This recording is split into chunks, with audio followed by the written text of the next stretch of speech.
freaks. Guess maybe he's right, huh? Oh, Gloria. Come on.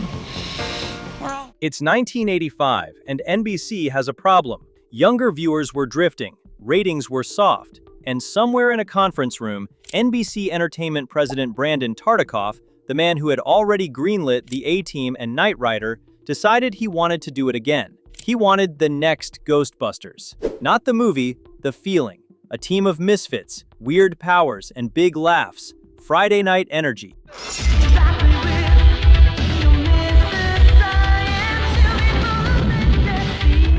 On October 4th, 1985, Misfits of Science hit NBC. For a few weeks, it looked like the future of superhero TV. Then it was gone. 15 episodes. No finale. No farewell. Pulled mid-season with one episode left unaired in the US. The pitch that started with a flying dog.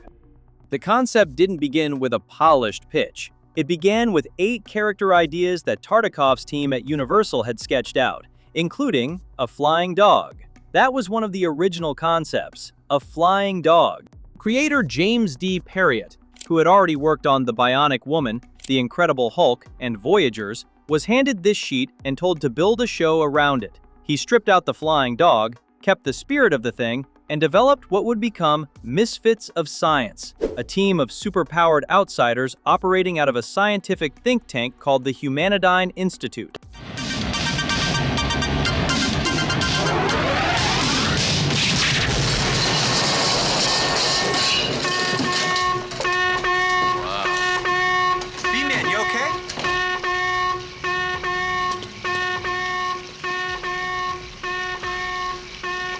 Trouble with the thunder. The concept Tartikoff wanted was explicit, a kickback Friday type of show that drew its story ideas from the National Enquirer, a freak of the week format with heart, weird cases, weirder characters, Ghostbusters energy on a network TV budget. You think this girl can help us spring Dr. Mom? Her name's Gloria Denalo. She's 17 years old and telekinetic as all get out.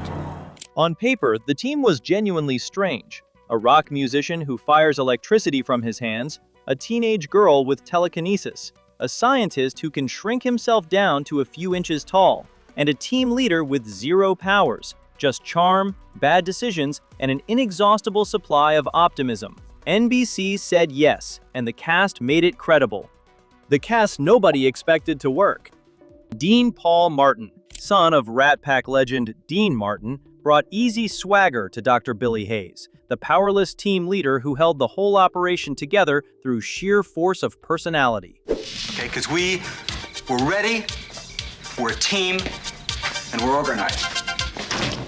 Mark Thomas Miller turned Johnny B into the electric, leather-jacketed rock star that every kid in 1985 immediately wanted to be. And a then unknown Courtney Cox, years before Friends made her a household name, played Gloria, the telekinetic heart of the team, with a sincerity that kept the whole thing grounded. No, I'm not gonna do it. It's cheating. It's not cheating. It's manipulating for your country.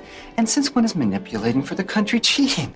I'm reading about Watergate. Then there was Kevin Peter Hall. Standing at 7 feet 2 inches, Hall played Dr. Elvin L. Lincoln, the scientist who could shrink himself to miniature size, which meant the show's visual joke was casting one of the tallest men in Hollywood and then making him disappear.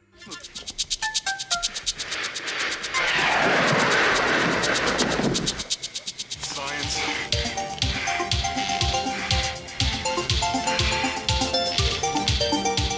2 years after Misfits of Science was canceled, Hall would go on to play the Predator in the 1987 Arnold Schwarzenegger film. The same hands that shrank on a Friday night NBC show were inside that alien suit. The pilot had genuine spark, the chemistry was real, and for a brief moment, NBC saw exactly what it had been looking for. The show that almost had everything. Early episodes had real energy, the synth-heavy theme song, the neon visuals, the ensemble chemistry that made the team feel like a genuinely dysfunctional family worth rooting for. The effects were ambitious for weekly 1980s television. Shrinking sequences, electrical blasts, telekinetic set pieces. Not seamless, but committed. That commitment gave the show a sense of scale that stood out from typical network fare.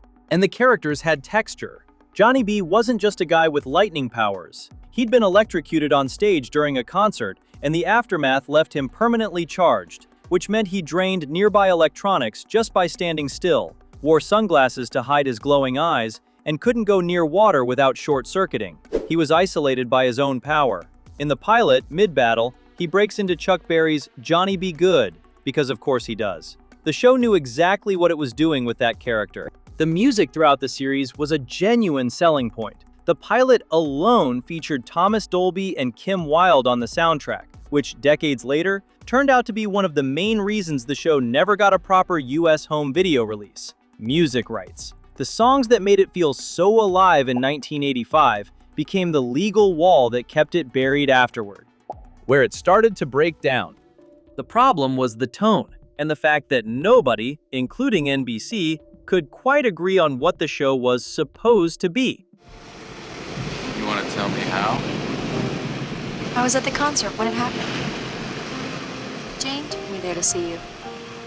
To see me? You're kidding, right?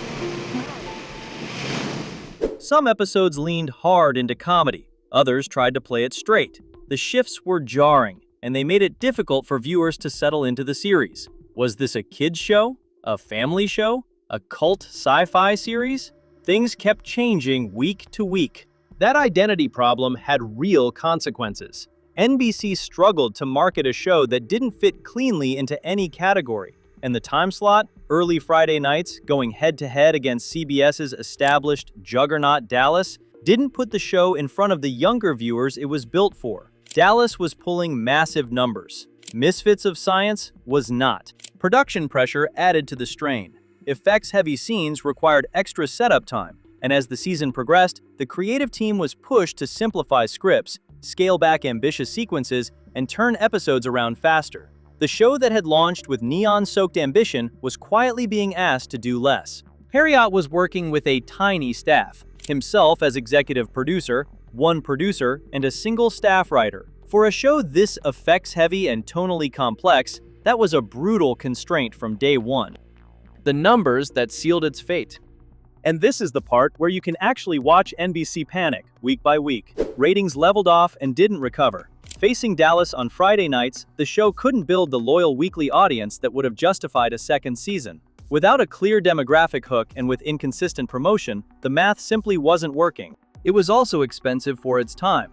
Effects-driven shows cost more to produce, and a series that blended multiple genres was harder to sell to advertisers looking for a clean audience profile. By early 1986, NBC's attention had already moved on, and the show was quietly pulled from the schedule with one episode, Lost Link, left unaired in the US. That final episode did eventually surface, but only on international DVD releases years later, a German release in 2008, a French release in 2012. American fans who wanted to see how the season ended had to import it or find it online.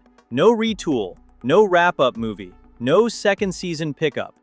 The quiet exit nobody saw coming. The last episode to air in the US broadcast on February 21, 1986, just 4.5 months after the premiere. There was no announcement, no series finale, no attempt to wrap up the story. NBC simply stopped broadcasting it. For a series that had launched with genuine fanfare, the exit was almost shockingly quiet. And because it never entered widespread syndication, and because the music rights issues blocked a proper US home video release for decades, it slipped out of public memory faster than almost any other show of its era. The only way most fans held on to it was through grainy VHS recordings of the pilot, which had received a limited home video release, and later through fan uploads online.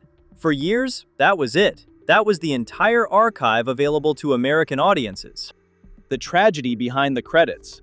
There's a shadow over Misfits of Science that goes beyond cancellation.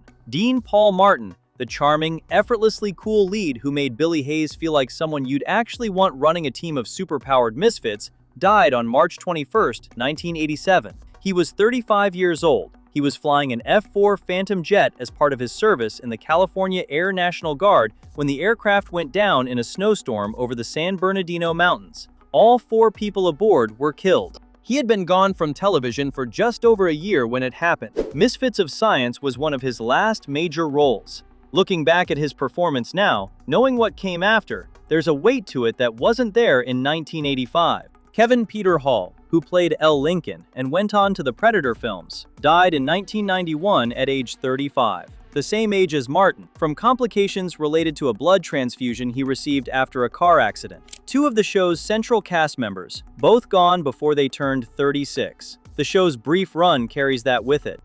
Why nobody forgot it. Here's the thing about Misfits of Science. By every conventional measure, it should be a footnote. Short-lived, never syndicated, no proper US home release for decades, canceled without closure. But it isn't a footnote. Part of that is Courtney Cox, whose later fame sent fans back to dig up her early work. Part of it is Johnny B, still one of the most genuinely original superhero concepts of the 1980s, a character whose power was also his prison, who couldn't touch water, couldn't get too close to the people he cared about, and processed all of it by playing rock and roll. And part of it is what the show was reaching toward. The same idea that would later power Heroes, Doom Patrol, and The Flash. That superpowered teams could be messy, dysfunctional, and basically broken people trying their best. Misfits of Science didn't create those shows, but it was feeling its way toward that template a decade or two early, on a fraction of the budget, with a flying dog concept sheet as its starting point. It was too strange for 1985, too genre-blended for network TV, too ambitious for its budget, and somehow, that combination is exactly why people still remember it. The verdict. Misfits of Science failed because it was genuinely hard to categorize, expensive to produce, inconsistently promoted, dropped into a Friday night slot against Dallas, and canceled mid-season with one episode the US never even got to see, all in a season when NBC was already losing patience with experiments. It got 15 aired episodes, a cult following it never knew it was building, and a legacy complicated by real tragedy. For the fans who caught it during its original run, it became one of those shows you half remember from childhood, bright, strange, and gone before you realized it had ended.